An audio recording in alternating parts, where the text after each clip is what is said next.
Hello, Tanmay. Hello. Yes, sir. You can start. Okay.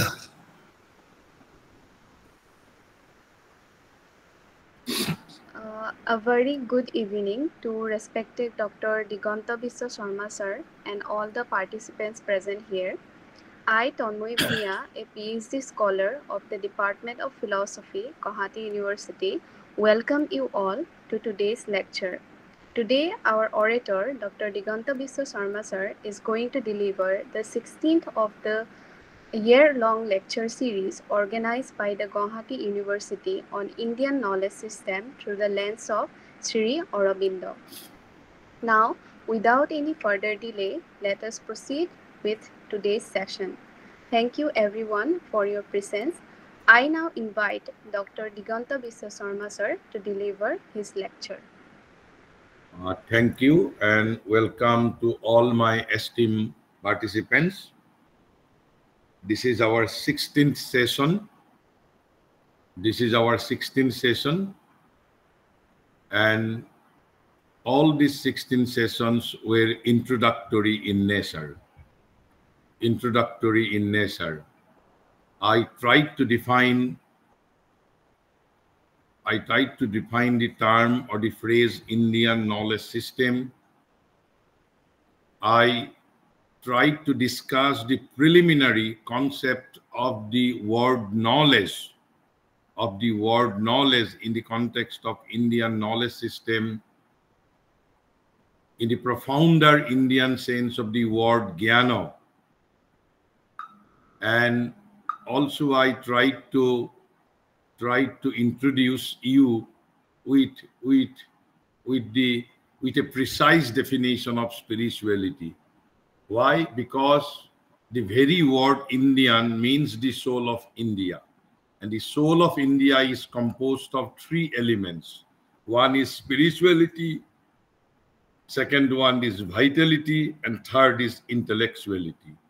So I tried to discuss the precise meaning of spirituality. Now, with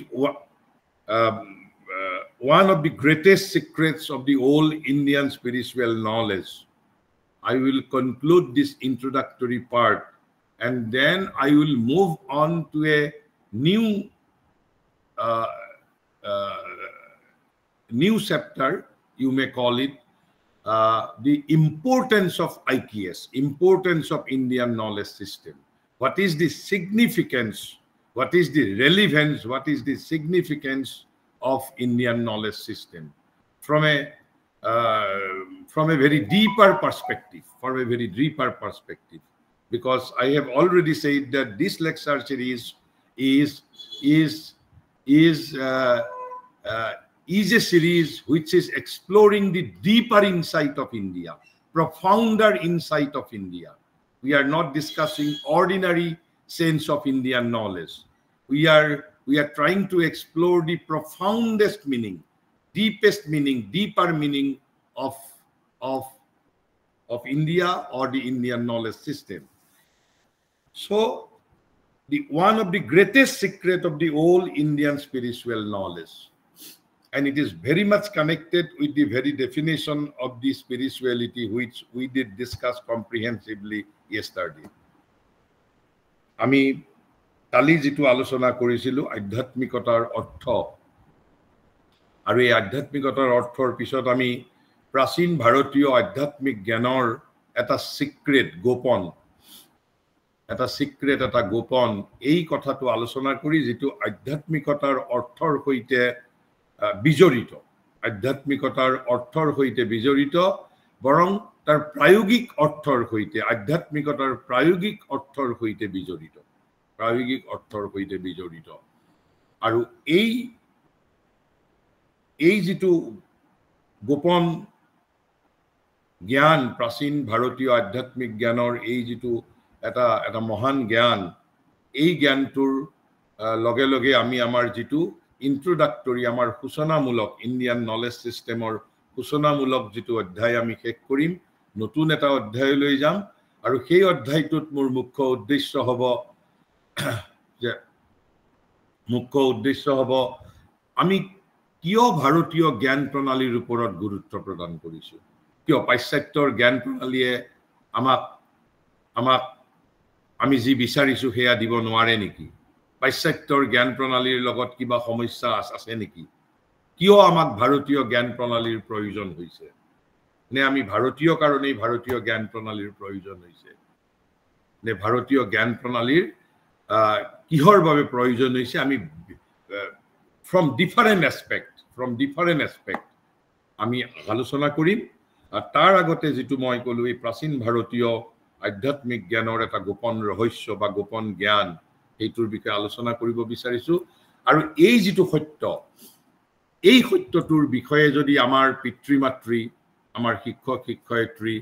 আমাৰ ৰাষ্ট্ৰ নেতা সংগঠনৰ নেতা আমাৰ জাতীয়তাবাদী ৰাষ্ট্ৰীয়তাবাদী দেশপ্ৰেমিক সমাজবাদী যিসকলে ছাত্ৰ শিক্ষকৰ মাজত কাম কৰিব খোজে যদি অকল মাত্ৰ এই ৰহস্যটো যদি হৃদয়ঙ্গম কৰিব পাৰে মই বুজাৰ কথা কোৱা নাই যদি হৃদয়ঙ্গম কৰিব পাৰিলে হেতেন তেনেহলে আমি এখন সুস্থ মানৱ সমাজ গঢ়াই নহয় আমি আমাৰ ইপ্সিত লক্ষ্যটো উপনীত হ'ব পাৰিলো হেতেন এই দুটা the greatest secret which is one of the greatest secret আৰু এটো মোৰ বাক্যশাৰী নহয় মোৰ ফ্ৰেজ নহয় মহাৰিকিয়ে ব্যৱহাৰ কৰা বাক্য ৰাখি শ্ৰী অৰবিন্দই কোৱা কথা which is one of the greatest secrets this is not the only secret it is one of the greatest secret of the whole Indian spiritual knowledge দুটা শব্দ মনত ৰাখিব লাগিব এটা হল সৰাত দন্তিয়া হয় বয় স ৰতাকাৰে ৰা আৰু মুধনিয়া ত সৰাত this word cannot be translated into English these are non translatable word ভাৰতীয় সংস্কৃতৰ প্ৰতিটো শব্দ ইংৰাজীলৈ অনুবাদ কৰিব নোৱাৰি ইংৰাজী ভাষা ইমান সমৃদ্ধ নহয় যে প্ৰত্যেকটো শব্দ ইংৰাজীলৈকে অনুবাদ কৰিব পাৰি আৰু আনটো শব্দ হল সৰাতৰ বিপৰীত শব্দ হল সম্ৰাট সম্ৰাট বা সম্ৰাট সৰাত আৰ সম্ৰাট তাৰ আগতে আমি এটা অলপ আন এটা কথা জানি লব বিচাৰিছো মানুহৰ জীৱনৰ লক্ষ্য কি বিভিন্ন সোশিয়াল থিংকাৰৰ পৰা ৰাষ্ট্ৰবাদীৰ পৰা সমাজ নেতাৰ পৰা ভিন ভিন জনে ভিন ভিন জীৱনৰ লক্ষ্যৰ কথা কব কোনোবাই কব আমাৰ জীৱন সমাজৰ বাবে কোনোবাই কব আমাৰ জীৱন দেশৰ বাবে কোনোবাই কব জীৱন পৰিয়ালৰ বাবে কোনোবাই কব জীৱন আনৰ বাবে কোনোবাই কব জীৱন সমগ্ৰ মানৱতাৰ বাবে এই জীৱন কাৰ বাবে জীৱনৰ লক্ষ্য কি you may agree or you may disagree Shri অৰবিন্দই আমি ব্যাখ্যা নকৰো কেৱল মাত্ৰ মই আপোনালোকৰ আগত উল্লেখ কৰিছো আমি হয়তো আমি যেতিয়া শিক্ষা দৃষ্টিৰ বিষয়ে আলোচনা কৰিম তেতিয়া এটো অলপ আমি বিতংকে আলোচনা কৰিব পাৰো যদিও মই ইয়াত অলপ আভাস দিম শ্ৰী অৰবিন্দ কৈছে মানুহৰ জীৱনৰ লক্ষ্য তিনিটা একেবাৰে দাৰ্শনিক স্তৰত কথাটো কৈছে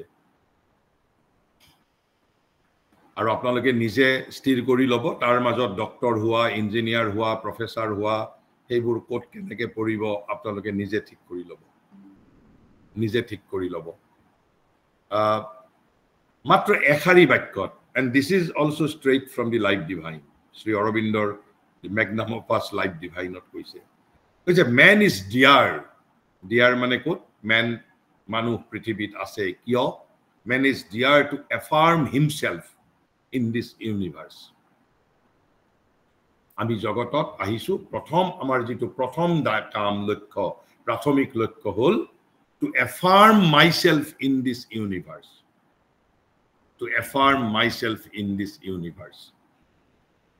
মই জগতত নিজক প্ৰতিষ্ঠিত কৰিব বিচাৰো অৰ্থাৎ মই কেঁচা পট্টাত বাস কৰি আছো I need a ম্যাদী পট্টা মই নিজক প্ৰতিষ্ঠিত কৰিব বিচাৰো I want to assert myself তাৰ কাৰণে কোনোবা ইঞ্জিনিয়াৰ হ'ব বিচাৰে ডক্টৰ হ'ব বিচাৰে উপাচাৰ্য হ'ব বিচাৰে প্ৰফেসৰ হ'বলৈ বিচাৰে বিজনেসম্যান হ'বলৈ বিচাৰে স্পোৰ্টসম্যান হ'বলৈ বিচাৰে why we want to affirm ourselves কিন্তু Sri Aurobindo কৈছে that is his first business, not the last business. একেবাৰে দাৰ্শনিকভাৱে কৈছো দেই আমি এইকাৰ কথা দাৰ্শনিকভাৱে কৈছো তাৰ পিছৰ লক্ষ্যটো কি বুলি কৈছে বাট অলসো টু ইভলভ অকল সমাজত নিজক দেশত পৃথিৱীত নিজক প্ৰতিষ্ঠিত কৰিলেই নহব ইউ হ্যাভ টু ইভলভ আপুনি নিজক বিকশিত কৰিব লাগিব বিকশিত কৰাৰ অৰ্থ কি আপোনাৰ ভিতৰত যিমান সম্ভাৱনা আছে আজি ধৰি লওকছো যদি বিবেকানন্দ কোনোবাই কলেহেঁতেন যে আপুনি এখন কলেজ স্থাপন কৰক যদি সেই সময়ত যদি ৰামকৃষ্ণই কলেহেঁতেন হলে আপুনি এখন কলেজ স্থাপন কৰক আৰু আমি আজি যিজন বিবেকানন্দৰ কথা জানো যদি বিবেকানন্দই আন কাম নকৰি যদি এখন কলেজ প্ৰতিষ্ঠা কৰিলেহেঁতেন হয়তো এখন বিশ্ববিখ্যাত কলেজ আমি পালোহেঁতেন কিন্তু তাৰ পৰিৱৰ্তে আজি সমগ্ৰ মানৱ জাতিৰ পথপ্ৰদৰ্শক হৈছে অৰ্থাৎ তেওঁ নিজৰ বিকাশক চূড়ান্ত পৰ্যায়লৈ বিকশিত কৰিছে অৰ্থাৎ তেওঁ অৰ্ধ বিকশিত হৈ থকা নাছিল গতিকে নিজৰ ভিতৰত থকা হয় তেওঁ এখন মহাবিদ্যালয়ও স্থাপন কৰিব পাৰিলেহেঁতেন হয়তো সেই মহাবিদ্যালয়খন আজি পৃথিৱী বিখ্যাত এখন বিশ্ববিদ্যালয় হ'লহেঁতেন শ্ৰী অৰবিন্দই যদি ৰাজনীতি ত্যাগ কৰি নগলহেঁতেন কি জানি তেওঁ ভাৰতৰ প্ৰথম প্ৰধানমন্ত্ৰী হ'লহেঁতেন স্বাধীন ভাৰতৰ কিন্তু এজন স্বাধীন ভাৰতৰ প্ৰথম প্ৰধানমন্ত্ৰী হোৱাতকৈ শ্ৰী অৰবিন্দই এতিয়া অহা 5000 বছৰলৈ মানুহক পথ প্ৰদৰ্শন কৰিব 10000 বছৰলৈ অনন্ত কালৰ বাবে মানুহক পথ প্ৰদৰ্শন কৰিব গতিকে আমাৰ দ্বিতীয় দায়িত্বটো অকল জগতত এফাৰ্ম কৰাই নহয় মই মোৰ নিজক পৰিপূৰ্ণৰূপে বিকশিত কৰিব লাগিব বাট অলসো টু ইভলভ এইটো হ'ল মোৰ দ্বিতীয় বিজনেছ দ্বিতীয় কাম আৰু একেবাৰে শেষত কি কাম and finally to exceed himself আৰু অৱশেষত মই নিজক অতিক্ৰম কৰি যাব লাগিব নিজক অতিক্ৰম কৰি যোৱাৰ অৰ্থ এটা সহজ উদাহৰণ দিছো কোনোবাই চাকৰিত সহকাৰী সঞ্চালক হিচাপে যোগদান কৰিলে তেওঁ জানো সহকাৰী সঞ্চালক হৈয়ে থাকিব বিচাৰে তেওঁটো উপ সঞ্চালক হ'বও বিচাৰে জুটিয়া সঞ্চালক হ'বও বিচাৰে কলেজত কোনোবা এজনে সহকাৰী অধ্যাপক হ'ল সহকাৰী অধ্যাপকৰ পিছত তেওঁক এছ'চিয়েট প্ৰফেছৰশ্বিপ লাগে এছ'চিয়েট প্ৰফেছৰশ্বিপৰ পিছত আকৌ প্ৰফেছৰশ্বিপ লাগে প্ৰফেছৰশ্বিপৰ পিছত আকৌ পাৰিলে ভাইচ চেঞ্চেলৰ লাগে কিয় আপুনি এছিষ্টেণ্ট প্ৰফেছৰ হৈ জন্ম লৈছো এছিষ্টেণ্ট প্ৰফেছৰ হৈ থাকিলেইটো হৈ গ'লহেঁতেন আপুনি নিজক অতিক্ৰম কৰিব বিচাৰে কিন্তু তথাপিতো আপুনি যেটো এছিষ্টেণ্ট প্ৰফেছৰৰ পৰা এছ'চিয়েট হৈছে এছ'চিয়েটৰ পৰা প্ৰফেছৰ হৈছে তাত কিন্তু আপুনি এটা ক্যাটেগৰীৰ মাজতেই নিজক অতিক্ৰম কৰিছে এইটো অতিক্ৰম কৰা নুবুজায় অতিক্ৰম কৰা কাক বুজাব এজন এটা পশু হৈ জন্মগ্ৰহণ কৰিছিল কি যদি পশুত্বক অতিক্ৰম কৰি মানৱত্বলৈ যদি তাৰ উত্তৰণ হয় অৰ্থাৎ এই অতিক্ৰমৰ কথা কৈছে what you are and what you can become এই দুটাৰ মাজত পাৰ্থক্য আছে এটা হল also to evolve হল মোৰ ভিতৰত থকা সম্ভাৱনাৰ মোৰ ভিতৰত থকা সামৰ্থ্য গুণ প্ৰতিভা আৰু তাৰ পিছৰটো কৈছে finally to exceed himself মই মোৰ নিজক অতিক্ৰম কৰি যাব লাগিব মই প্ৰায় আপোনালোকে 16টা বক্তৃতা শৃংখলাত মই হয়তো 2-3 বাৰ এটা শব্দ আলোচনা কৰিছো মই মানুহ হৈ জন্মগ্ৰহণ কৰিছো নৰ হৈ জন্মগ্ৰহণ কৰিছো নৰৰ পিছত মই কি হম নৰোত্তম হম নৰোত্তমৰ পিছত কিন্তু মই নৰোত্তম হৈ নাথাকো আৰু নৰোত্তম মোৰ লক্ষ্য নহয় কেৱল মধ্যপৰ্বৰ সত্তা নৰোত্তমৰ পিছত I will become নাৰায়ণ পৃথিৱীত বহুত ধৰ্ম আছে যেবিলাক ধৰ্মই এই যেতিয়া কব যে I can become ব্ৰহ্মণ I can become দেৱতা I can become Narayan by exceeding myself এই সম্ভাৱনা পৃথিৱীৰ আন বহু পৃথিৱীৰ ধৰ্মই কেৱল অস্বীকাৰ কৰাই নহয়, এনে ধৰণৰ কথা কোৱাটো ভগৱানৰ প্ৰতি অসন্মানসূচক কথা কোৱা বুলি জ্ঞান কৰে। কিন্তু ভাৰতবৰ্ষই সাহসৰ সৈতে কৈছে man can become even Brahman also. You can become that Brahman. আপুনি হবনে নহয়, দ্যাটছ এ ডিফাৰেণ্ট ইছ্যু। বৰ্তমান সময়ত আমি কি? আমি সেই ব্ৰহ্মণৰ এটা অংশ। I am not created by the Brahman. I am rather the self-expression of the Brahman. মই ভগৱানৰ এটা অভিব্যক্তিহে, প্ৰকাশ, কিন্তু সম্পূৰ্ণ ডিভিনিটিৰ নহয়। মই এটা শাশ্বত অংশ, এ পোৰ্শন ইটাৰনেল। গীতাত কৈছে মম এব অংশ সনাতন। যদি মই আজি অংশ, এদিন মই পূৰ্ণ হবলৈ পাৰিম। বিজ্ঞানেও ক'ব, সকলোৱে ক'ব, যিকোনো অংশই পূৰ্ণ হোৱাৰ ক্ষমতা ৰাখে। গতিকে এই তিনিটাই হ'ল মানুহৰ জীৱনৰ, যে man is dear to affirm himself in this universe. That is his first business. But also to evolve. কেৱল জগতত প্ৰতিষ্ঠিত হলেই নহব, মোৰ ভিতৰত মই মোৰ নিজক বিকশিতও কৰিব পাৰিব লাগিব। মই অবিকশিত থাকিও নিজক প্ৰতিষ্ঠিত কৰিব পাৰো, সেয়া হলে নহব। মই বিকশিতও কৰিব লাগিব। আৰু একেবাৰে শেষত মই মোৰ নিজৰ যিটো মোৰ গোত্ৰান্তৰ হ'ব লাগিব। একেবাৰে মই মানৱ গোত্ৰৰ মানুহ, মই দেৱতালৈ নিজক ৰূপান্তৰিত কৰিব লাগিব। গীতাত কৈছে সেয়া মদ ভাৱম আগতা। মদ মানে মোৰ ভাৱলৈ আগতা। 4 নম্বৰ অধ্যায়ৰ 10 নম্বৰ শ্লোকত কৈছে গীতাত। এইখিনি কথা মই কিয় কৈ ললো, এতিয়া আমি বুজিবলৈ সহজ হ'ব। গতিকে এই যে স্বৰাট আৰু সম্ৰাট কি, স্বৰাট আৰু সম্ৰাট মানে কি, প্ৰাচীন ভাৰতীয় জ্ঞান আৰু আধ্যাত্মিকতাৰ অৰ্থৰ লগত তাৰ কি সম্বন্ধ। মই ইতিমধ্যেই কৈছো যে আধ্যাত্মিকতা মানে কি, দুটা বস্তু। দুটা বস্তুক জনাৰ প্ৰয়াস। অকল জনাৰ প্ৰয়াস নহয়,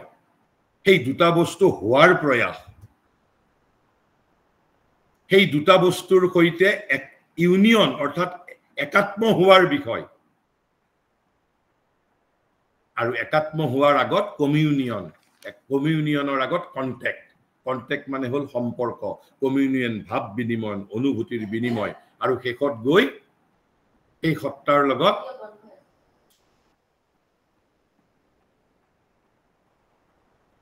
আৰু শেষত গৈ সেই সত্তাৰ সৈতে মোৰ একাত্মতা, ইউনিটি। সেই সত্তাৰ সৈতে মোৰ ইউনিটি। কিন্তু কিয় মই মোৰ, আৰু সেই দুটা বস্তু কি আছিল, এটা হ'ল দি আল্টিমেট ৰিয়েলিটি, আৰু এটা হ'ল মোৰ ওন সেলফ, মোৰ ৰিয়েল সেলফ। ৰিয়েল সেলফক জানিব লাগে। আৰু ৰিয়েল সেলফটো ক'ত আছে? মোৰ ভিতৰত আছে। আৰু কি জানিব লাগে মই? গ্ৰেটাৰ ৰিয়েলিটি, দি আল্টিমেট ৰিয়েলিটি। আৰু সেই আল্টিমেট ৰিয়েলিটি, গ্ৰেটাৰ ৰিয়েলিটি মানে আমি কাক কৈছো? ব্ৰহ্মণ কৈছো। কোনোবাই তাৰ বিভিন্ন নাম আছে, তাক বিভিন্ন ধৰণে বুজাই। আমি ব্ৰহ্মণ বুলি নামকৰণ কৰিলো যেনিবা। আৰু সেই ব্ৰহ্মণ আমি কৈছিলো যে ব্ৰহ্মণ ট্ৰেন্সেন্ডেন্টেল, ইউনিভাৰ্চেল, এজ ৱেল এজ ব্ৰহ্মণে আৰু ক'ত থাকে? মানুহৰ ভিতৰতো থাকে। গতিকে সেই ব্ৰহ্মণক জানিব লাগিব, বুজিব লাগিব, নিজে ব্ৰহ্মণ হ'ব লাগিব। ব্ৰহ্মণৰ লগত একাত্মতা, ব্ৰহ্মণৰ লগত সাহচৰ্য, ভাৱ বিনিময়, ব্ৰহ্মণৰ সৈতে সম্পৰ্ক। অৰ্থাৎ আমি নতুন এটা, কালি যে কৈছিলো শেষত স্পিৰিচুৱেলিটিৰ কি অৰ্থ বুলি কৈছিলো, as a result of the aspiration, the contact, the union, a growth or ৱাকিং into a new becoming or new being, a new self, a new nature. তাৰেই অৰ্থ হ'ল আজি যিটো কৈছো, ফাইনেলি টু এক্সিড হিমসেলফ। অৰ্থাৎ মই নৰৰ পৰা নৰোত্তম হৈ নাৰায়ণলৈ ৰূপান্তৰিত হ'ব লাগিব। 1000 বছৰ লাগিব পাৰে, 1000 জনম লাগিব পাৰে, 1 লাখ জনম লাগিব পাৰে, কিন্তু সেয়াই জীৱনৰ আল্টিমেট লক্ষ্য। উপনিষদে তাকেই অন্য ভাষাৰে কৈছে, অসতো মা সদ্গময়, তমসো মা জ্যোতিৰ্গময়, মৃত্যুৰ মা অমৃতম গময়। কিন্তু এই যে প্ৰথমতে আমি সম্ৰাট হ'বলৈ বিচাৰো, অৰ্থাৎ নিজক জগতত আমি প্ৰতিষ্ঠিত হ'বলৈ বিচাৰো।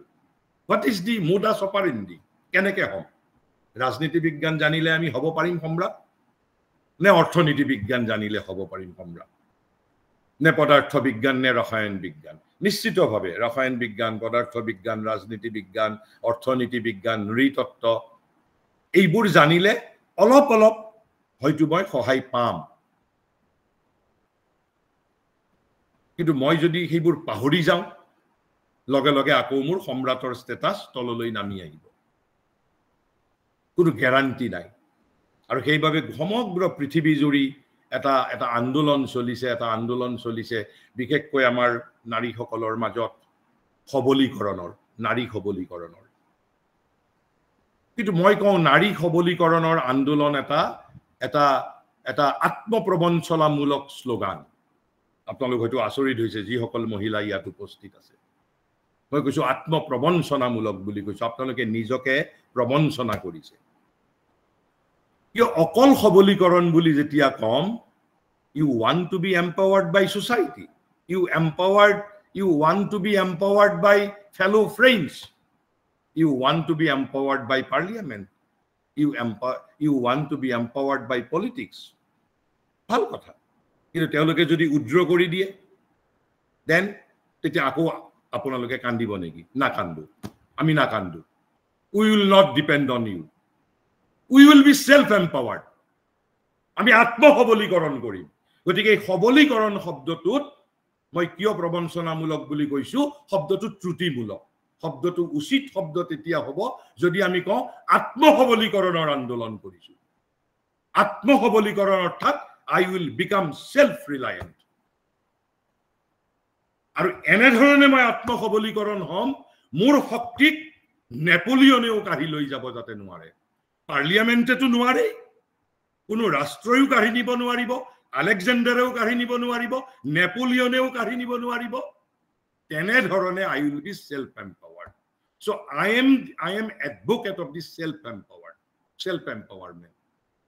Simple empowerment এটা আত্মপ্ৰবঞ্চনামূলক শ্লোগান প্ৰশ্ন হল কেনেকে হম ভাৰতবৰ্ষই কৈছে আপুনি যদি সম্ৰাট হ'ব খুজিছে প্ৰথমতে ইউ বিকাম স্বৰাট আৰু স্বৰাট মানে কি তেতিয়া হলে কৈছে আপুনি যদি সম্ৰাট হ'বলৈ খুজিছে তেনেহলে প্ৰথমতে আপুনি কি হওক প্ৰথমতে আপুনি মাষ্টাৰ অফ ইয়োৰসেল্ফ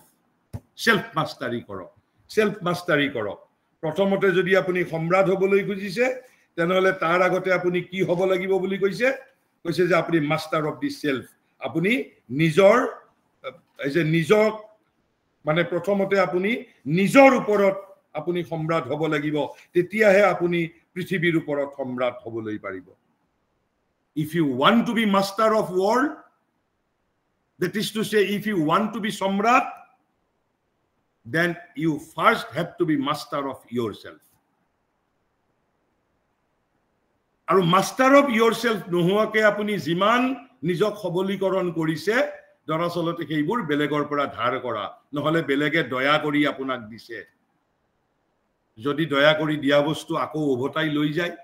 আপুনি এনে ধৰণে শক্তিশালী হ'ব লাগিব এনে ধৰণে নিজক এম্পাৱাৰ্ড কৰিব লাগিব যাতে পৃথিৱীৰ কোনো শক্তিয়ে আপোনাৰ পৰা সেই শক্তি কাঢ়ি লৈ যাব নোৱাৰে সমাজেও কাঢ়ি লৈ যাব নোৱাৰে আলেকজেণ্ডাৰেও কাঢ়ি লৈ যাব নোৱাৰে কোনেও যাতে কাঢ়ি লৈ যাব নোৱাৰে ভাৰতবৰ্ষই এই জ্ঞানৰ কথা কৈছিল আৰু তাৰ কৈছে স্বৰাট আৰু সম্ৰাট স্বৰাট মানে হল তেনেহলে master of yourself master of the world মানে হল সম্ৰাট to affirm myself in this universe I want to be সম্ৰাট মই এই সাধাৰণ মই ৰিলায়েন্সত চাকৰি কৰিব নিবিচাৰো I do not want to be চাকৰ I want to be Samrat I want to be job creator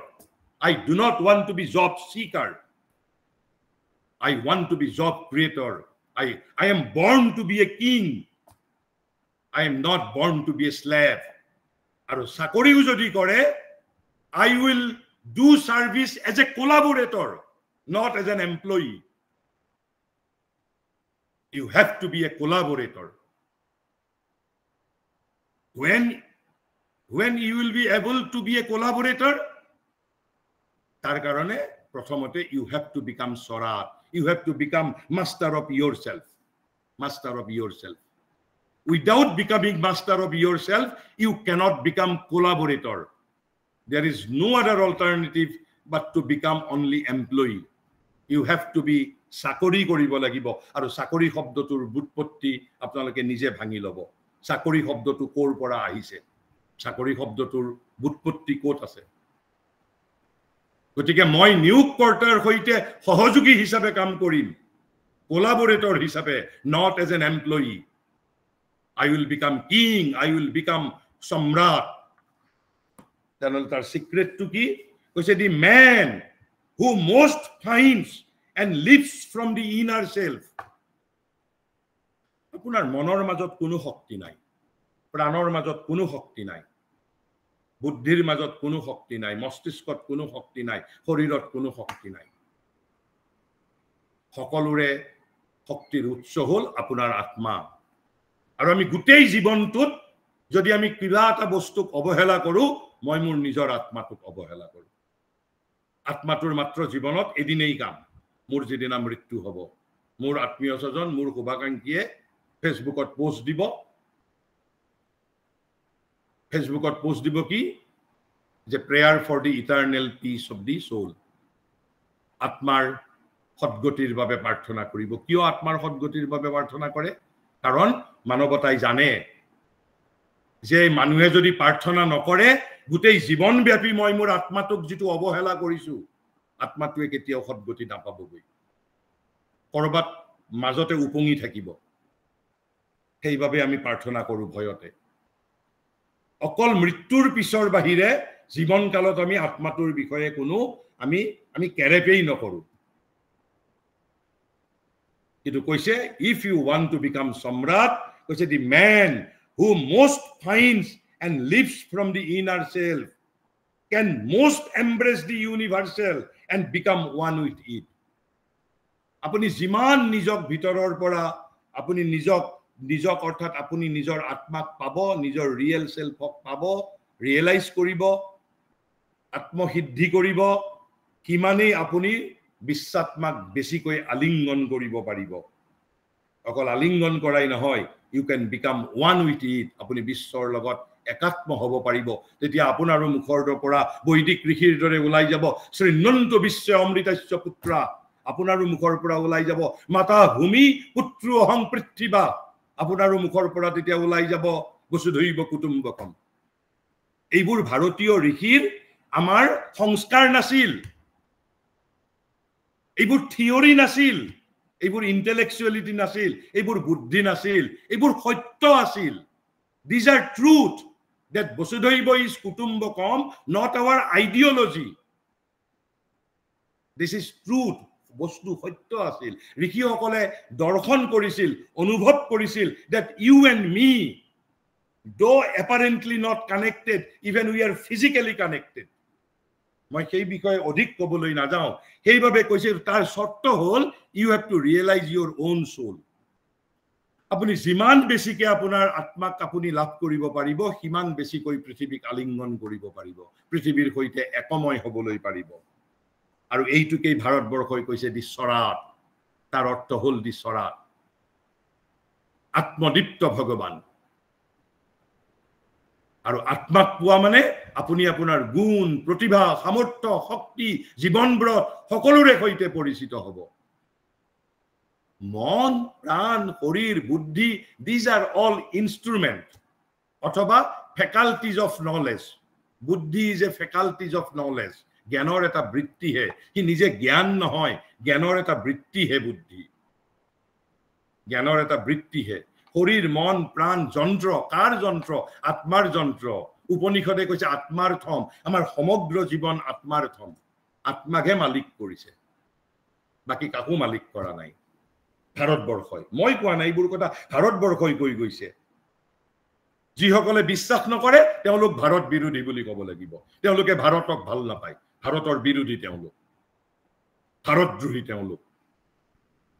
স্বৰাট তাৰ মানে স্বৰাটৰ অৰ্থ কি কৈছে দি ইন্ডিপেন্ডেন্ট স্বতন্ত্ৰ self possessed and self ruler আপুনি আপোনাৰ আত্মাক পোৱা মানে ইউ বিকাম স্বৰাট মানে কি ইয়াত তিনিটা শব্দ কৈছে self ruler self possessed independent মই ইয়াৰ ভাল অসমীয়া কিতা শব্দ কম আৰু কৈছে ক্যান মোস্ট বি দি সম্ৰাট আৰু স্বৰাট হলেহে তেওঁ সম্ৰাট হ'বলৈ পাৰিব আৰ সম্ৰাটৰ অৰ্থ কি কৈছে পজেছৰ অৰ্থাৎ অধিকাৰী পজেছৰ এণ্ড শেপাৰ অফ দি ৱৰ্ল্ড তেতিয়া আপুনি পৃথিৱীক শেপ দিব পাৰিব আপোনাৰ নিজৰ ইচ্ছা অনুসৰি পৃথিৱীক আপুনি আকাৰ দিবলৈ পাৰিব যদি আকাৰ দিবলৈ বিচাৰিছে আপোনাৰ নিজৰ মতে you have to become first Swarat then you will be able to become Samrat then you will be able to shape আপুনি পৃথিৱীখনক যি ইচ্ছা আপুনি আকাৰ দিবলৈ পাৰিব আপুনি পৃথিৱীৰো মহেশ্বৰ হৈ যাব আৰু ভাৰতবৰ্ষই মানুহৰ জীৱনৰ এই অনন্ত সম্ভাৱনাৰ কথা কৈ গৈছে আৰু আমি ক'ত ব্যস্ত হৈ আছো আহাৰ নিদ্ৰা মৈথুন সমাজনীতি ৰাজনীতি অৰ্থনীতি আমাৰ কেৰিয়াৰ আমাৰ মানি আমাৰ খ্যাতি আমাৰ প্ৰশংসা আমাৰ ক্ষমতা জেলাসি আমাৰ কাম ক্ৰোধ লোভ মোহ মদ মাৎসৰ্য আমি ইমানৰ মাজতেই আমাৰ সমষ্টি জীৱনৰ আধিপত্য অধিকাৰ আধিপত্য বিজয় আমি ইমানৰ মাজতেই ব্যস্ত হৈ আছো কিন্তু ভাৰতবৰ্ষই কৈছে মানুহৰ জীৱনৰ এই অনন্ত সম্ভাৱনা আছে ইউ ক্যান বিকাম স্বৰাট ইউ ক্যান বিকাম সম্ৰাট আৰু সম্ৰাটৰ অৰ্থ ক'লে ইন হুইচ হি লিভছ কৈছে যিখন ৱৰ্ল্ড যিখন পৃথিৱীত আপুনি বাস কৰে সেই পৃথিৱীখনৰ আপুনি অধিকাৰী হ'ব স্বামী হ'ব আৰু আপুনি সেই পৃথিৱীখনক আপুনি নিজৰ খুশি মতে আপুনি আকাৰ দিব পাৰিব এই সম্ভাৱনা অৰ্থাৎ সেইভাবে স্পিৰিচুৱেল হোৱাৰ কথা ধৰ্মই আপোনাক কৰিব নোৱাৰে আপুনি যেতিয়া নিজৰ আসল যেতিয়া সত্তাৰ সৈতে পৰিচিত হ'ব কৈছে can most to grow one with all in the atman কৈছে can most to grow one with all in the atman আপুনি নিজৰ আত্মাৰ ভিতৰত সকলো অকল পৃথিৱীৰ সৈতেই আপুনি ইউনিভাৰ্সেলৰ লগতে একাত্ম হ'ব তেনে নহয় তেতিয়া প্ৰত্যেকৰে সৈতে একাত্ম হ'ব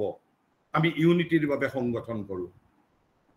আমি কিন্তু ইউনিটি এস্টাবলিশ কৰিব পাৰা নাই কিয় পাৰা নাই আমি আত্মাক পোৱা নাই আত্মাক নোপোৱাকৈ দুজন মানুহৰ মাজত ইউনিটি কোনোদিনেই হ'ব নোৱাৰে অসম্ভৱ কেৱল মাত্ৰ আমি দুইজনে স্বাৰ্থৰ প্ৰয়োজনত আমি সংগবদ্ধ হৈ থাকিবলৈ হয়তো শিকিম এই সংগবদ্ধ হৈ থাকিবলৈ শিকাটোকে আমি একতা নাম দিছো একতা হ'ল একাত্মতা আৰু যেতিয়ালৈকে আপুনি আত্মাক আমি নাপাওঁ তেতিয়ালৈকে কাৰো সৈতে কাৰোৰ একাত্মতা হ'বই নোৱাৰে অসম্ভৱ সেইভাবে ফ্ৰেঞ্চ ৰিভলিউচনৰ স্বাধীনতা সমতা ভাতৃত্বৰ দাবী আজিও এটা অলিক কল্পনা মাত্ৰ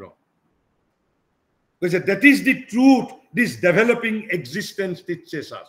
এই যে ক্ৰমবিকাশশীল অস্তিত্ব জগত এই ক্ৰমবিকাশশীল জগতে আমাক এই শিক্ষাই দিয়ে বুলি কৈছে Shri অৰবিন্দই that is the truth and কৈছে it is one of the greatest secret of the old Indian spiritual knowledge আৰু এইটোৱেই ভাৰতৰ প্ৰাচীন আধ্যাত্মিক জ্ঞানৰ এটা অন্যতম এটা গোপন মহান জ্ঞান আৰু সেইভাবে আমি স্পিৰিচুৱেলিটি কি কৈছে আপুনি নিজৰ সেলফক পাব লাগিব বুজিব লাগিব কন্টেক্ট কৰিব লাগিব ইউনাইট হ'ব লাগিব কমিউনিয়ন কৰিব লাগিব সেই বস্তুক জানিব লাগিব বুজিব লাগিব হৃদয়ঙ্গম কৰিব লাগিব অৰ্থাৎ আপুনি এটা নতুন সত্তালৈ নিজক ৰূপান্তৰিত কৰিব লাগিব এই পশু মানৱৰ পৰা বীৰ মানৱ হৈ দেৱ মানৱ তন্ত্ৰই মানুহৰ জীৱনৰ এই তিনিটা ভাগ কৰিছে তন্ত্ৰই পশু মানৱ বীৰ মানৱ তাৰ পিছত কৈছে দেৱ মানৱ এই দেৱত্বলৈ আৰোহণেই হ'ল জীৱনৰ প্ৰকৃত লক্ষ্য হেয়াই উপনিষদে কৈছে মৃত্যুৰ মা অমৃতম গময় আৰু এই জীৱনৰ সম্ভাৱনাকে ৰূপ কোঁৱৰে ইয়াত কৈ গৈছে তোৰে মোৰে আলু কৰে যাত্ৰা আমি পালো জীৱনৰ অৰ্থ অভিনৱ এই অৰ্থ অভিনৱ হ'ল আহাৰ নিদ্ৰা মৈথুনৰ জীৱন নহয় এটা আধিপত্যবাদী সমাজ সত্তাৰ জীৱন নহয় এই জীৱন হ'ল অমৃতময় জীৱন এই জীৱন হ'ল দেৱ মানৱৰ জীৱন তেনেহ'লে মই অসমীয়াত কৈ শেষ কৰি মই IPSৰ কিয় ইম্পৰ্টেন্স মই এই অৰ্থটো জনাৰ পিছত আমি আধ্যাত্মিকতা is not a theoretical thing spirituality is a practical force without becoming spiritual we can become nothing without becoming spiritual and I mean if we are not spiritual then we are alienated from the source capability power genius of my own being. I am alienated. মই বিচ্ছিন্ন হৈ আছো তাৰ অৰ্থ আত্মাটো একেবাৰে এজন ঋষিয়ে যি পৰিমাণে জানিছে সিমান পৰিমাণে নাজানি যদি আমি অলপ মানুহ জানিব পাৰো বৰ্তমানতকৈ যদি 1 ইঞ্চিও বেছি জানিব পাৰো এই 1 ইঞ্চি জনায়ো 1 ইঞ্চিও যদি আমি অন্তৰ্মুখী হ'ব পাৰো যদি প্ৰতিটো সময়তে যদি আমি নিজৰ আত্মাটোৰ সৈতে আৰু শ্ৰীকৃষ্ণই বাৰে বাৰে কৈছে মই মানুহৰ ভিতৰত থাকো মোক এবাৰ কনসাল্ট কৰা তোমালোকৰ বিপদৰ সময়ত মন্দিৰত তেওঁ আছে নে নাই কোনো শাস্ত্ৰত কোৱা নাই নামঘৰত আছে নে নাই কোনো শাস্ত্ৰত কোৱা নাই কিন্তু গীতাত স্পষ্টভাৱে গীতাই কৈ গৈছে ঈশ্বৰক সৰ্বভূতানাং হৃদ্দেশে অৰ্জুন তিষ্ঠতি আৰু ভাৰতবৰ্ষৰ মানুহে এইবোৰক বৃদ্ধাঙ্গুষ্ঠ দেখুৱাই দিছে কেতিয়াবাই যে আমাক এইবোৰ জ্ঞান নালাগে আমাক সমাজনীতি লাগে ৰাজনীতি লাগে অৰ্থনীতি লাগে ৰাজনীতি সমাজনীতি ৰাজনীতি সমাজনীতি লাগে ৰাজনীতি সমাজনীতি এটা যন্ত্ৰ সমাজ ইজ এ মেকানিজম সমাজ এটা মেকানিজম এটা যন্ত্ৰ এটা কাঠামো কৈছে যি ব্যক্তিয়ে অন্তৰাত্মাক সৰ্বাধিক আবিষ্কাৰ আৰু তাৰ দ্বাৰাই পূৰ্ণৰূপে জীৱন যাপন কৰিব পাৰে যিখিনি আমি ইংৰাজীত পঢ়িছিলো তাৰ মই অসমীয়া আপোনালোকে সহজতে বুজি পাব এতিয়া কৈছে যি ব্যক্তিয়ে অন্তৰাত্মাক সৰ্বাধিক আবিষ্কাৰ আৰু তাৰ দ্বাৰাই পূৰ্ণৰূপে জীৱন যাপন কৰিব পাৰে তেওঁই বিশ্বাত্মাক পূৰ্ণৰূপে আলিংগন কৰি তাৰ সৈতে একাত্ম হৈ উঠিব পাৰে আন কোনো নোৱাৰে there is no other mantra of unification যদি মোৰ নিজৰ জাতিৰ মানুহৰ মাজতো যদি ইউনিফিকেশন কৰিব খুজিছো মোৰ ধৰ্মৰ মানুহৰ মাজতো যদি ইউনিফিকেশন কৰিব খুজিছো there is no other alternative but to become spiritual আৰু সেইভাবে আমাৰ সমগ্ৰ আমাৰ ঐক্যবদ্ধ হোৱাৰ প্ৰয়াস এই যে প্ৰহসনত পৰিণত হয় এইভাবে মনে দুটা মনৰ মাজত কেতিয়াও মিলন নহয় দুটা প্ৰাণৰ মাজত কেতিয়াও মিলন নহয় দুটা শৰীৰৰ মাজত কেতিয়াও মিলন নহয় মিলন হয় কেৱল দুটা আত্মাৰ মাজত কাৰণ কিয় দুইটা আত্মাই স্বৰূপত কি মম এব অংশ সনাতন অৰ্থাৎ কৈছে কি যিজন সৰাত অৰ্থাৎ স্বতন্ত্ৰ আত্মাৰাম সেলফ পজেস আত্মাৰাম তথা স্বয়ং প্ৰভু সেলফ ৰুলাৰ সম্ৰাট হবলৈ তেৱেই সৰ্বাধিক সক্ষম হৈ উঠে and this is the concept of self empowerment to become sarat is the very meaning of becoming self empowered atma সবলীকৰণ অৰ্থাৎ যিখন জগতত তেওঁ বাস কৰে তাৰ প্ৰভু আৰু নিৰ্মাতা হবলৈ তেওঁ সক্ষম হৈ উঠে shepherd and ruler both you can become নিজ আত্মাৰ মাজত সকলোৰে সতে পূৰ্ণৰূপে তেৱেই একময় হৈ উঠিব পাৰে বিকাশশীল এই জীৱনে আমাক এই সত্যৰে শিক্ষা প্ৰদান কৰে আৰু এই শিক্ষা প্ৰাচীন ভাৰতীয় অধ্যাত্ম জ্ঞানৰ প্ৰধানতম ৰহস্যৰাজিৰ অন্যতম স্পিৰিচুৱেলিটি সেইভাবে জীৱনক ত্যাগ কৰাৰ বিদ্যা নহয় স্পিৰিচুৱেলিটি ব্ৰহ্ম সত্য জগত মিথ্যা নহয় স্পিৰিচুৱেলিটি ইজ দি গোপন ৰহস্য through which I can become সম্ৰাট অফ দিস ওয়াৰ্ল্ড আৰু বাকি অন্য প্ৰয়াসেৰে আমাক এম্পাৱাৰ্ড কৰিবলৈ যত্ন কৰা হয় this empowerment is temporary that can be withdrawn at any moment কিন্তু যেতিয়া when I will become সৰাত মোৰ যেতিয়া মই মোৰ নিজৰ মই আত্মাক আবিষ্কাৰ কৰিম তাৰ দ্বাৰাই পূৰ্ণৰূপে জীৱন যাপন কৰিব পাৰিম তেতিয়া মোৰ ভিতৰত মন্দাকিনী ধাৰা প্ৰবাহিত হ'ব তেতিয়া জগতত বাছি টিকি থাকা একেবাৰে মামুলি কথা হৈ যাব ভাতৰ লগত পানী খোৱা ধৰণৰ কথা হৈ যাব জগতত বাছি টিকি থাকাৰ কথা দূৰৰ কথা I can then become Samrat of this universe I can সম্ৰাট হোৱাৰ অৰ্থ shepherd and ruler মই নিৰ্মাতা আৰু কি হ'ব পাৰিম তাৰ প্ৰভু আৰু নিৰ্মাতা হ'ব পাৰিম সেইভাবে শ্ৰীকৃষ্ণ এই জগতৰ নিৰ্মাতা আছিল জগতৰ প্ৰভু আছিল আৰু এইখিনি কৈয়ে এই আত্মাৰাম মানে হল সেলফ পজেসড ইংৰাজীত সেলফ পজেসড বুলি কোৱা হয় আৰু আত্মাৰাম মানে হল ব্ৰহ্মজ্ঞান লাভ কৰাৰ ফলস্বৰূপে আত্মাতেই যিজনে পৰমানন্দ অনুভৱ কৰে ব্ৰহ্মজ্ঞান লাভ কৰাৰ পিছত যিজনে আত্মাতেই পৰমানন্দ লাভ কৰে অমুক কোনোবা সিনেমা চাই পেলাই আত্মানন্দ লাভ কৰাৰ কথা কোৱা নাই কৈছে ব্ৰহ্মজ্ঞান লাভ কৰাৰ পৰিণতি স্বৰূপে যিজনে আত্মাতেই পৰমানন্দ অনুভৱ কৰে যিজন আত্মতৃপ্ত হয় আত্মতুষ্ট হয় সেইজনেই হল আত্মাৰাম self possessed And with this, মই যেটো মোৰ the preliminary discussion of the phrase Indian knowledge system. আৰু ইয়াত আমি knowledge আলোচনা কৰিলো, Indiaৰ যেটো preliminary idea of India discussion কৰিছো, কিন্তু আমি এই significance আৰু importance of IKS or পিছত পুনৰ আমি idea of India, India's idea of nationalism, এই কথাবোৰ আমি আকৌ গভীৰতৰ স্তৰৰ পৰা আলোচনা কৰিম ইয়াৰ পিছত। India's idea of nation, কাৰণ ভাৰতৰ জাতি সম্বন্ধে যেটো ধাৰণা পশ্চিমৰ ধাৰণাৰ লগত নিমিলে, আমি তেতিয়া নিজে ধৰিব পাৰিম আমি পশ্চিমৰ ধাৰণাৰ দ্বাৰা নিজক পৰিচালিত কৰিছো নে ভাৰতীয় ধাৰণাৰ দ্বাৰা নিজক পৰিচালিত কৰিছো। আমি বহু ক্ষেত্ৰত কিন্তু মই বাৰে বাৰে কৈছো আমি পশ্চিমৰ আদৰ্শকেই আমি ভাৰতীয় আদৰ্শ বুলি প্ৰচাৰ কৰি থাকো, আৰু আমি নাজানো বাবে কোনোবা মানুহে মোক কৈছে এইটোই ভাৰতীয় আদৰ্শ, মই বিশ্বাস কৰি লৈছো। আসলতে সেইটো হলো অনাই পশ্চিমৰ ধাৰণা, আৰু এতিয়া এনে ধৰণৰ পশ্চিমৰ ধাৰণা মোৰ একেবাৰে ৰক্তত পৰিণত হৈ গৈছে, বৰং সেইটোক মই বিদেশী ধাৰণা বুলি ক'লেহে আমাৰ একাংশ স্বদেশ প্ৰেমী জাঙুৰ খাই উঠিব। সমস্যাটো তাতে হৈছে। তেনেহলে এতিয়া আমি আহিছো এটা নতুন পাৰ্সপেক্টিভৰ পৰা আমি কিয় এই যে ভাৰতীয় জ্ঞান পৰম্পৰাৰ ওপৰত গুৰুত্ব দিছো, কিয় ভাৰতীয় জ্ঞান পৰম্পৰাৰ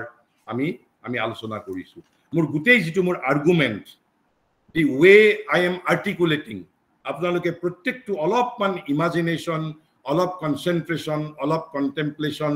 অলপ উইথ এ থট থিংক সেইখিনিৰে যেতিয়া বিবেচনা কৰিব, অৰ্থাৎ আপোনালোক যদি একেবাৰে কনসিয়াস হৈ থাকে তেনেহলে বুজি পাব ইয়াত কেইবাটাও কাৰণত মই খুব পদ্ধতিগতভাৱে আগবঢ়াই নিবলৈ প্ৰয়াস কৰিম। আৰু প্ৰথমতে আমি জানিব লাগিব ভাৰতৰ এদিন অধঃপতন হৈছিল। We have to admit, এতিয়া অধঃপতন হৈছিল প্ৰায় ৩,০০০ বছৰৰ অফুৰন্ত প্ৰাণ শক্তিৰ পিছত।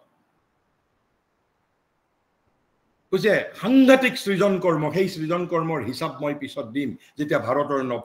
অৰ্থাৎ ভাৰতৰ স্পিৰিচুৱেলি যে তিনিটা পাৱাৰৰ কথা কৈছো, স্পিৰিচুৱেলিটি, ইন্টেলেকচুৱেলিটি এণ্ড ভাইটেলিটি, এই তিনি পাৱাৰৰ জৰিয়তে ভাৰতবৰ্ষই কি কৰিছিল অকল্পনীয়, আমি সেই পৰিসংখ্যা পিছত দিম।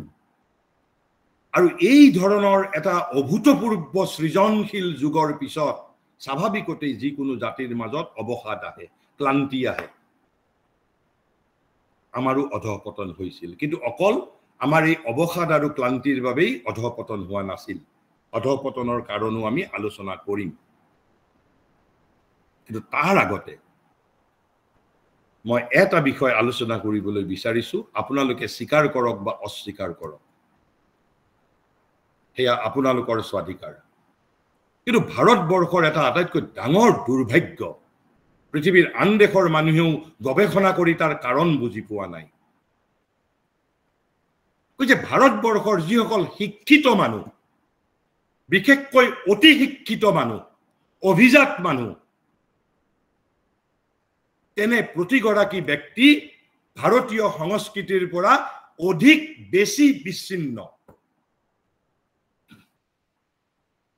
এইটো ভাৰতবৰ্ষৰ বাবে সাংঘাতিক দুৰ্ভাগ্যৰ কথা। পৃথিৱীৰ কোনো জাতিৰ ক্ষেত্ৰত ভাৰতৰ অশিক্ষিত মানুহ যিমান ভাৰতীয় সংস্কৃতিৰ সমীপত আছে, ভাৰতীয় মানুহৰ যিটো শিক্ষিত বৰ্গ, যিটো অতি শিক্ষিত বৰ্গ, অতি শিক্ষিত হোৱাৰ অৰ্থ হ'ল he or she will now alienate from his own culture. This is the greatest tragedy of India. আৰু সেইভাবে আপোনালোকে চাব ভাৰতবৰ্ষৰ যিসকল, মই শিক্ষিত মানুহ আৰু ঋষিৰ মাজত পাৰ্থক্য আছে। শ্ৰী অৰবিন্দ, বিবেকানন্দ, ঋষি Bankim, they were all Rishij. কিন্তু ভাৰতৰ স্বাধীনতা আন্দোলনত আপোনালোকে লক্ষ্য কৰিব, এই যে ব্ৰিটিছৰ শাসনক, তাৰ আগত মোগলৰ শাসনক, ভাৰতৰ কোনটো শ্ৰেণীৰ বাবে আমনিৰ কাৰণ নাছিল? শিক্ষিত শ্ৰেণীটোৰ বাবে। সংগ্ৰাম যদি কৰিছিল অশিক্ষিত শ্ৰেণীটোৱে। কি আশ্চৰ্যজনক কথা। কিয় cultural self alienation among elite, অভিজাত শ্ৰেণীৰ মাজত, শিক্ষিত শ্ৰেণীৰ মাজত কিয় সাংস্কৃতিকভাৱে কিয় তেওঁলোক সাংস্কৃতিকভাৱে ভাৰতীয় সংস্কৃতিৰ পৰা বিচ্ছিন্ন সেয়া অসম বিহাৰ তামিলনাডু কেৰালা মুম্বাই মহাৰাষ্ট্ৰ গুজৰাট বেংগল সকলোৰে ক্ষেত্ৰত কম বেছি পৰিমাণে ভেলি আপুনি ধৰি ল'ব পাৰে এজন মানুহ অতি শিক্ষিত হোৱা মানে তেওঁ ভাৰতীয় সংস্কৃতিৰ পৰা বিচ্ছিন্ন হৈছে this is the greatest tragedy তাৰ কাৰণ আমি প্ৰথমতে আলোচনা কৰিব বিচাৰিছো আৰু কিয় আলোচনা কৰিব বিচাৰিছো আপোনালোকে নিজে উল্লেখ কৰিব পাৰিব কাৰণ আমি সাংস্কৃতিকভাৱে বিচ্ছিন্ন হৈ থাকিব খোজা নাই সেইবাবে আমাক আইপিএছৰ প্ৰয়োজন প্ৰথমটো কাৰণ কিয় তাৰ কাৰণটো বুজি পাব লাগিব সেই কাৰণৰ মই একেবাৰে ফ্ৰম ডিপাৰ লেভেল আৰু মই ইয়াতে যিটো টেক্সৰ সহায় লৈছো তেওঁ এজন ঋষি আৰু মোৰ যিমান দূৰ জ্ঞান আছে তেওঁ এতিয়াও পৃথিৱীত আছে জীৱিত তেওঁৰ নাম হ'ল ৰামস্বৰূপ আৰু এই লেখাখিনি মই যেতিয়া উচ্চতৰ মাধ্যমিক পৰীক্ষা উত্তীৰ্ণ হোৱাৰ পিছতেই পঢ়িছিলোঁ আৰু আজি মই ইমান বছৰ ধৰি সেই প্ৰবন্ধটো মই আজিও পঢ়িলে তাৰ পৰা মই প্ৰাণোদ্দীপ্ত মোৰ প্ৰাণ উদ্দীপ্ত হয়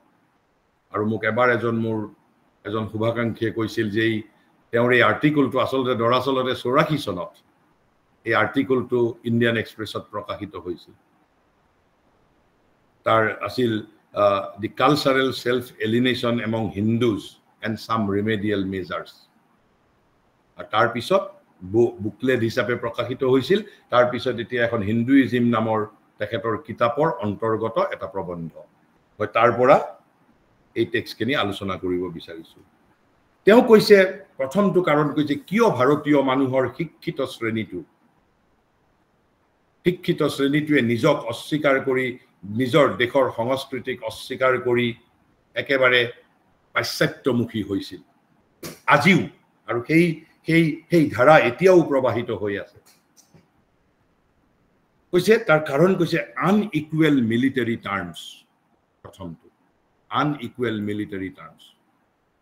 অৰ্থাৎ দুটা অসমান সামৰিক শক্তিৰ মাজত যেতিয়া সংঘৰ্ষ হয় দুটা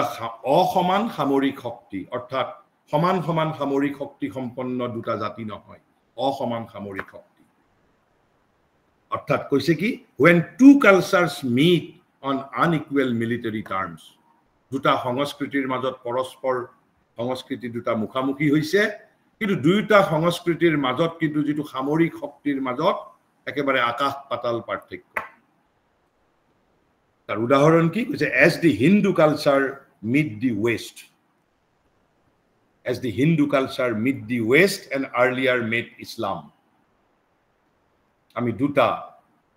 সংস্কৃতিৰ লগত বিগত এই অধপতনৰ সময়ছোৱাত কিয় অধপতন হৈছিল এই বিষয়ে আলোচনা কৰিম আৰু তাৰ আলোচনাৰ লগতো আইকিএছৰ ভাৰতীয় জ্ঞান পৰম্পৰাৰ গুৰুত্ব আমি উপলব্ধি কৰিব পাৰিম গতিকে ভাৰতে এই বিগত 1000 বছৰৰ ভিতৰত 1100-1200 আচলতে 1200 নহয় কবলৈ গলে ভাৰতবৰ্ষত মোগলৰ আক্ৰমণ ইছলামিক শক্তিয়ে ভাৰত আক্ৰমণ কৰিছিল as early as in the first decade of the 8th century প্ৰথমটো ভাৰতবৰ্ষত আক্ৰমণ কৰিছিল যেটো the first ever Muslim invasion took place in 712 AD আৰু 712 AD পৰা প্ৰায় অৰ্ধ সহস্ৰাব্দ 500 বছৰ ভাৰতবৰ্ষই ৰেজিষ্টেড হিৰোইক ৰেজিষ্টেন্স ভাৰতবৰ্ষই দিছে বীৰত্বৰ সৈতে প্ৰতিৰোধ কৰিছে এই আক্ৰমণ কিন্তু এই যে ইছলাম আৰু পাশ্চাত্যৰ যি দুটা সংস্কৃতিৰ সৈতে ভাৰতীয় সংস্কৃতি মুখামুখি হ'ব লগা হৈছিল এই দুটা সংস্কৃতিৰ সামৰিক শক্তিতকৈ ভাৰতৰ সামৰিক শক্তি কম আছিল we have to admit আৰু সেইভাবে কৈছে when two cultures meet on unequal military terms as the Hindu culture met the West and earlier met Islam it gives rise to great problems of self identity for the defeated party ya tinta kotha কৈছে যে যেতিয়া এই ধৰণৰ অসমান সামৰিক শক্তিৰ সৈতে দুটা সংস্কৃতিৰ মুখামুখি হয় তেতিয়া কি হয় বুলি কৈছে it gives rise to great problems কৈছে গভীৰ সমস্যাৰ উদয় হয় তেতিয়া গভীৰ সমস্যাৰ উদয় হয় বুলি কৈছে তাৰ বাবে আৰু সেই সমস্যাটো কি ধৰণৰ প্ৰবলেমছ অফ সেলফ আইডেন্টিটি নিজৰ অস্তিত্বৰ পৰিচয় নিজৰ আত্ম পৰিচয়ৰ এটা গভীৰ সমস্যাই দেখা দিয়ে তেতিয়া আৰু কাৰ বাবে বিজয়ী যেটো বিজয়ী শক্তি তেওঁলোকৰ বাবে নেকি মুঠেই নহয় যেটো পৰাজিত শক্তিৰ বাবে সেলফ আইডেন্টিটি কৈছে it gives rise to great problems of self identity for the defeated party অৰ্থাৎ ইয়াত আমি পাঁচটা কথা মনত ৰাখিব লাগিব কৈছে two cultures meeting on unequal military terms point number 1 to be noted second as the Hindu culture meeting the West number 2 number 3 and earlier meeting Islam কাৰণ পাশ্চাত্যৰ সৈতে আমাৰ প্ৰায় 1700 পাশ্চাত্যৰ সৈতে আমাৰ 1700 শতিকাত আমাৰ সম্বন্ধ হৈছে 1600-1700 শতিকাত 4 নম্বৰটো giving rise to great problems of self identity আত্ম পৰিচয়ৰ গভীৰ সমস্যাৰ সৃষ্টি হয় তেতিয়া আৰু point number 5 to be noted কৈছে ফৰ দি ডিফিটেড পাৰ্টি যেটো পৰাজিত পাৰ্টি আৰু কোন পৰাজিত হৈছিল ইছলামৰ লগত যেতিয়া মুখামুখি হৈছিল আমি যেতিয়া পাশ্চাত্যৰ সৈতে মুখামুখি হৈছিল কৈছে when India finally realized যেতিয়া ভাৰতবৰ্ষই অৱশেষত উপলব্ধি কৰিলে কি উপলব্ধি কৰিলে that she had lost Bharat পৰাজিত হৈছে ভাৰত কাৰ হাতত in the military and diplomatic contest সামৰিক আৰু কূটনৈতিক কিয় কূটনৈতিক বুলি কৈছে আমি ইষ্ট ইণ্ডিয়া কোম্পানীৰ কূটনীতি বুজিব নোৱাৰিলো এমুঠিমান মানুহ মোগলেটো এটা বৃহৎ সামৰিক শক্তি লৈ আহিছিল ইছলামিক শক্তি আহিছিল একেবাৰে বৃহৎ সামৰিক শক্তিৰ সৈতে কিন্তু ব্ৰিটিছে 7 সাগৰ 13 নদীৰ সিপাৰৰ পৰা এমুঠিমান businessmen East India company and took control of the whole undivided India. Because when India finally realized that she had lost in a military and diplomatic contest and that the British were supreme. আমি আজিও ব্ৰিটিছক supreme বুলি ভাবো পাশ্চাত্যক supreme বুলি ভাবো সেই সময়ত আমি পৰাজিত হৈছো that has to be admitted. She was overwhelmed. আমি সন্মোহিত হৈ গলো তেতিয়া and filled with a deep sense of inferiority আমি হীনমন্যতাত ভুগিবলৈ আমি সন্মোহিত হলো আৰু হীনমন্যতাত ভুগিবলৈ ললো তেতিয়া কিয় আমি পৰাজিত হলো আৰু তেতিয়া she was overwhelmed and filled with a deep sense of inferiority আৰু this sense of inferiority এতিয়াও আমাৰ মাজত পুৰুষানুক্ৰমে প্ৰবাহিত হৈ আছে বিশেষকৈ শিক্ষিত শ্ৰেণীৰ মাজত অভিজাত সকলৰ মাজত উচ্চ শিক্ষিত সকলৰ মাজত এই যেটো deep sense of inferiority not the ordinary sense of inferiority যেটো ৰামস্বৰূপে শব্দ ব্যৱহাৰ কৰিছে adjective deep sense of inferiority আৰু she was overwhelmed অভিভূত হৈ পৰিল তাৰ প্ৰতি ব্ৰিটিছৰ প্ৰতি অভিভূত হৈ পৰিল তাৰ পিছত লিখিছে under such circumstances তেতিয়া কি হ'ব পাৰে আপুনি কল্পনা কৰকচোন ভাৰতীয়সকল অভিভূত হৈ গল ব্ৰিটিছ অৱশেষত বিজয়ী হল আমি উপলব্ধি কৰিলো যে আমি কূটনৈতিক আৰু সামৰিক উভয় ক্ষেত্ৰতে পৰাজিত হৈছো নিজৰ দেশতে পৰাজিত হৈছো তাৰ কনসিকুৱেন্স আছিল ডিপ সেন্স অফ ইনফেৰিয়ৰিটি গভীৰ ভাৱে আমি হীনমন্যতাত ভুগিবলৈ লৈছিলো যে under such circumstances as it usually happens আৰু এনে পৰিবেশত সাধাৰণতেই একো অস্বাভাৱিক নহয় যেটো ঘটিছিল কি other non-military forces came into play যিবোৰ সামৰিক শক্তি আছিল কিছুমান অসামৰিক শক্তি আদাৰ সেইবোৰো আহি পেলাই নিজৰ ভূমিকা পালন কৰিবলৈ ধৰিলে স্বাভাৱিক এটো যেতিয়া আপুনি পৰাজিত হ'ব কূটনৈতিক আৰু সামৰিকভাৱে তেতিয়া আদাৰ non military forces come into play নিজৰ নিজৰ ভূমিকা পালন কৰিবলৈ আহি যায় লগে লগে আৰু তেতিয়া কি হ'ল যে different people sought psychological rehabilitation in different ways rehabilitation মানে পুনৰ সংস্থাপন আমি হীনমন্যতাত ভুগিলো deep sense of inferiority গতিকে আমাক এতিয়া পুনৰ সংস্থাপন লাগিব যে সকলো মানুহে একে ধৰণে পুনৰ সংস্থাপিত হোৱা নাছিল প্ৰত্যেককে সাইকোলজি পুনৰ সংস্থাপনটো কেনেকুৱা মনস্তাত্ত্বিক পুনৰ সংস্থাপনৰ প্ৰয়োজন হৈছিল psychological rehabilitation in different ways different people in different ways তাৰে কেইটামান উদাহৰণ দিছে প্ৰথম উদাহৰণ যে some retired into their shell এই যেনেকে খামুকে নিজৰ খোলাৰ ভিতৰত সোমাই যায় গতিকে কিছুমান মানুহ আছিল তেতিয়া ভয়তে ভিতু হৈ কাপুৰুষৰ দৰে ভয়তে যে ব্ৰিটিছ শক্তিশালী গতিকে তেওঁলোকে একেবাৰে ঘৰৰ ভিতৰত সোমাই গ'ল অৰ্থাৎ নিজৰ খোলাৰ ভিতৰত সোমাই গ'ল retired into their cell and became apathetic উদাসীন হৈ পৰিলে কোনে ৰজা হৈ থাকক কোন ইষ্ট ইণ্ডিয়া কোম্পানীয়ে দেশ দখল কৰিছে কৰক মোৰ কি আহিল গ'ল যে became apathetic মানে উদাসীন হৈ গ'ল এক শ্ৰেণীৰ মানুহ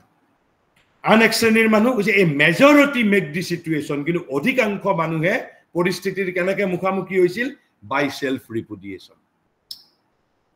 ৰিপুডিয়েশন মানে ৰিপুডিয়েট কৰা মানে অস্বীকাৰ কৰা নিজক অস্বীকাৰ কৰিলে নিজৰ সংস্কৃতিক অস্বীকাৰ কৰিলে নিজৰ দেশক অস্বীকাৰ কৰিলে নিজৰ দেশৰ জ্ঞানক অস্বীকাৰ কৰিলে নিজৰ দেশৰ অস্মিতা সংস্কৃতি মান সন্মান কৈছে a majority made the situation by self repudiation and wholesale imitation আনকি তেতিয়া বেংগলত এটা আন্দোলন আৰম্ভ হৈছিল how I can be a good westerner মই ঠিক শব্দটো পাহৰিলো এটা আন্দোলনৰ নামকৰণ আছে তাৰ বিশেষভাৱে এই সময় কৈছে a majority made the situation by self repudiation and wholesale imitation মানে পাইকাৰী হাৰত আমি বিজয়ীক অনুসৰণ কৰিবলৈ ধৰিলো কাৰণ they prove to be supreme আমি তেওঁলোকক অনুসৰণ কৰিবলৈ ধৰিলো পাইকাৰী হাৰত অনুসৰণ আৰম্ভ হ'ল আৰু তেওঁলোকে কি কৰিলে দে ডিজন देयर নেশনহুড তেওঁলোকে নিজৰ জাতীয়তাক অস্বীকাৰ কৰিলে ৰাষ্ট্ৰীয়তাক অস্বীকাৰ কৰিলে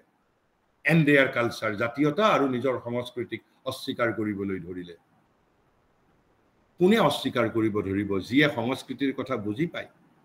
অৰ্থাৎ শিক্ষিত শ্ৰেণীটোৱে অভিজাত শ্ৰেণীটোৱে elite শ্ৰেণীটোৱে and adopted the ways and attitudes of the victors গতিকে নিজৰ নেশনহুডক অস্বীকাৰ কৰিলে নিজৰ সংস্কৃতিক অস্বীকাৰ কৰিলে কৰি কাৰ বস্তুটো গ্ৰহণ কৰিলে আৰু কেনে ধৰণে গ্ৰহণ কৰিছিল অনুকৰণ পাইকাৰী অনুকৰণ হোলসেলত অনুকৰণ কৰিছিল একেবাৰে কৈছে adopted the ways and attitudes of the victors মানে যিটো শক্তি বিজয়ী হৈছিল অৰ্থাৎ পাশ্চাত্যসকল ইংৰাজসকল whom they regarded as their superiors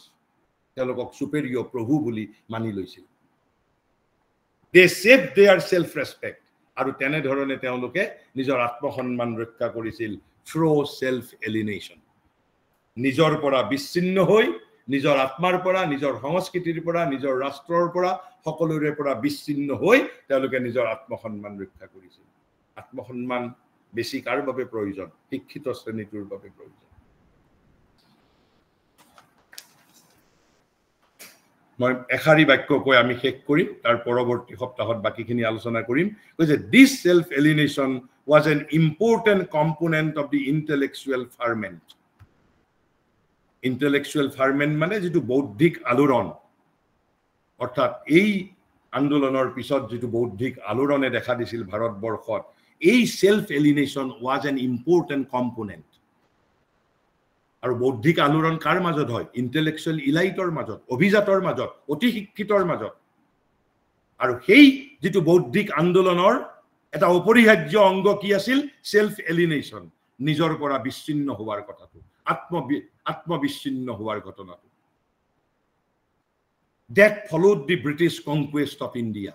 আৰু এই যেটো প্ৰধান ইণ্টেলেকচুৱেল সাইকোলজিক্যাল যেটো ফেনোমেনা এইটোৱেই কৈছে that followed the British conquest of India আৰু কৈছে it was very pervasive কৈছে সাংঘাতিক ৰূপে ব্যাপক আছিল আমি আজি কল্পনাও কৰিব নোৱাৰো আমি খালি আজি এটা কথাৰ ক্ষেত্ৰতে কল্পনা কৰিম এতিয়াও আমাৰ ভিতৰত কিমান গোলামী মানসিকতা আছে আমি যদি নিজে নিজে যদি মই মোৰ গোলামী মানসিকতাটো যদি পৰীক্ষা কৰিব পাৰো আৰু গোলামী মানসিকতাৰ আমাৰ প্ৰমাণটো কেতিয়া হয় আজি যদি ভাৰতীয় সংস্কৃতিৰ বিষয়ে যদি এজন হাৰ্ভাৰ্ডৰ প্ৰফেসৰে লেকচাৰ দিবলৈ আহে আমাৰ ইন্টেলেকচুৱেল ইলাইটে একেবাৰে প্ৰেক্ষাগৃহ তাতে বহিবৰ জাগা নাপাব যদি অক্সফোৰ্ড বা কেমব্ৰিজৰ পৰা আহে কাৰণ আমাৰ সেই ব্ৰিটিছক আমি পাশ্চাত্যক প্ৰভু বুলি মানিছিলো সেই গোলামী মানসিকতা আজিও আমাৰ ৰন্ধে বিয়পি আছে আমি নিজেই নিজক পৰীক্ষা কৰিব পাৰিম কোনোবাই হয়তো দাবী কৰিব পাৰে মোৰ গোলামী মানসিকতা নাই এতিয়াও আমি আমেৰিকাক একেবাৰে স্বৰ্গ নহলেও স্বৰ্গৰ সমপৰ্যায়ৰ বুলি আমি জ্ঞান কৰো বৈদেশিক প্ৰশংসা যদি কোনোবা এজন ব্যক্তিয়ে পায় আমি একেবাৰে আমাৰ হিয়া নধৰা হৈ যায় আমাৰ কৈছে it was very pervasive and attacked all strata of the society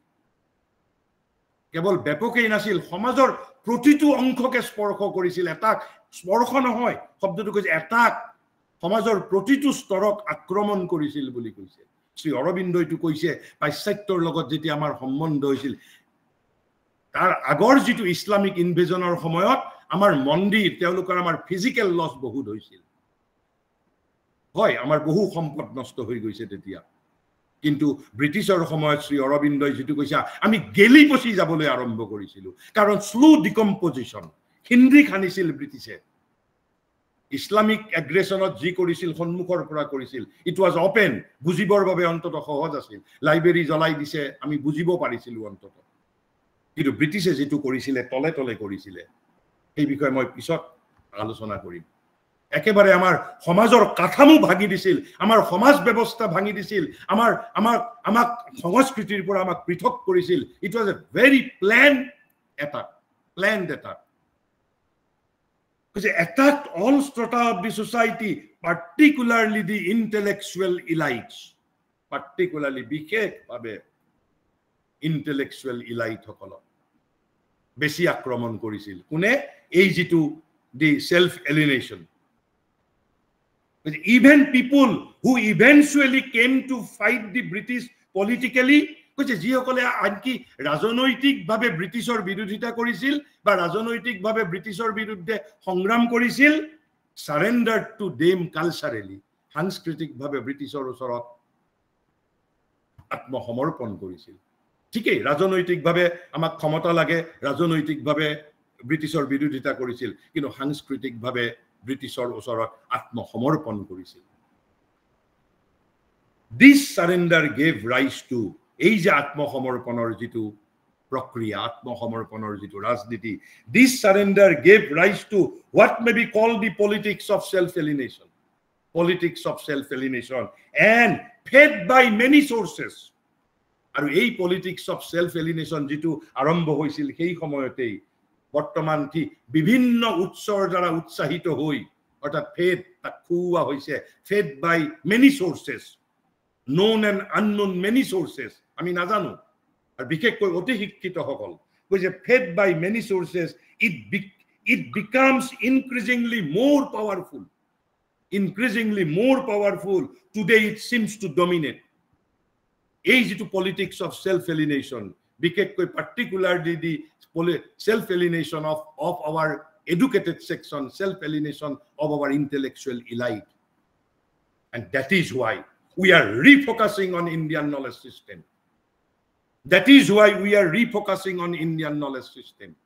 কিয় আমি তাৰ আৰু আৰ্টিকুলেট কৰিম we will continue to articulate why we need ভাৰতীয় জ্ঞান পৰম্পৰা when with this let me allow to conclude here and we will resume this discussion again in our next session till then thank you and namaskar to all if you want to interact we can interact for few minutes thank you and namaskar to all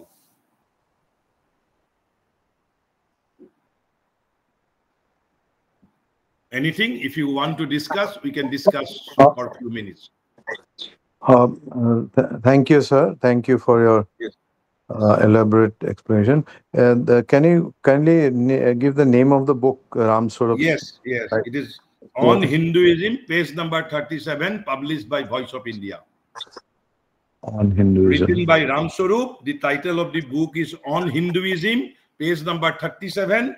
and published by Voice of India, Ansari Road, Delhi. Thank you. Thank you.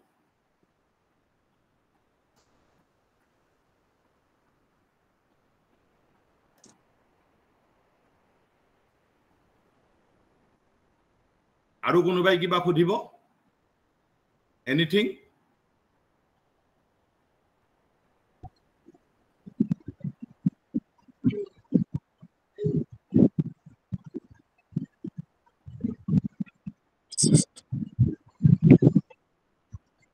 How beautifully you explained our dogma, our theme, and especially the intellectuals who actually gave us to go forward against our own heritage, against our own culture. Yes. So this discussion is very much important and very much heart-rendering, sir. Thank you. Very, very thankful for it. Thank you. Thank you. Anybody? Anything to be interacted? Organizer, it seems nobody will be interacting, so we may conclude. Thank you, sir, for the wonderful lecture. As we come to the conclusion of this lecture session, I, Daisy Dekka, a PhD research scholar of the Department of Philosophy of Guwahati University, would like to take a moment to extend my heartfelt thanks to Diganta Biswa Sarma sir for taking the time to share such insightful and thoughtful words with us today in this 16th session of the year-long lecture series on Indian knowledge system in the life and teaching of Sri Aurobindo. Sir, your speech has inspired us, and we truly appreciate the depth of knowledge you have shared with us. In today's lecture, Sir has explained mainly two concepts, Swarat and Samrat. Sir has started the lecture with the significance of Indian spiritual knowledge. Then Sir talked about the greatest secret of the whole Indian spiritual knowledge, that is Swarat and Samrat. Before explaining these two concepts, Sir has explained what Aurobindo gave three main goal of man. They are: man is there to affirm himself, to evolve in the universe, and finally to go beyond himself and be one with the divine. Then Sir talked about Swarat and Samrat. To know the inner reality helps us to get the position of Swarat, because Swarat helps us to become a Samrat. Master of own self, self-realization is Swarat. It is the freedom, the self-ruler of own self. It is the spiritual awakening that automatically leads us to become the master of the universe. That is Samrat. The inner self is the source of our life. The Samrat means the possession of the world, the shaper of the world. Sir has clearly explained that without spirituality, no one can become Samrat. And this is the significance of Indian spiritual knowledge. Sir again explained the significance of Indian spiritual knowledge, that is, helps us to touch with our Indian culture. Sir says that the reason of Indian people's detachment from the Indian culture is the unequal military terms. That is, some reasons are Hindu culture meeting with West culture, giving rise to the problem of self-identity, deep sense of inferiority towards other culture, etc. are the causes of detachment from Indian culture. But Indian knowledge system is trying to create the attachment again with the Indian culture, as it gives importance on spiritual development through focusing on Indian knowledge system. Thank you, sir, for this wonderful session. We have achieved a lot of information from the session. I also want to express my appreciation to the organizing team of Indian Knowledge System for arranging this lecture series and give us the opportunity to enhance our knowledge regarding the thought of Sri Aurobindo. Lastly, I wish to offer my heartfelt gratitude to all the attendees for your presence and participation. Your engagement makes this session a memorable success. Thanking you all once again and wishing you all a very good night. Thank you and namaskar and good night to all. We will be meeting in the next session again. Thank you and namaskar and good night to all. Thank you.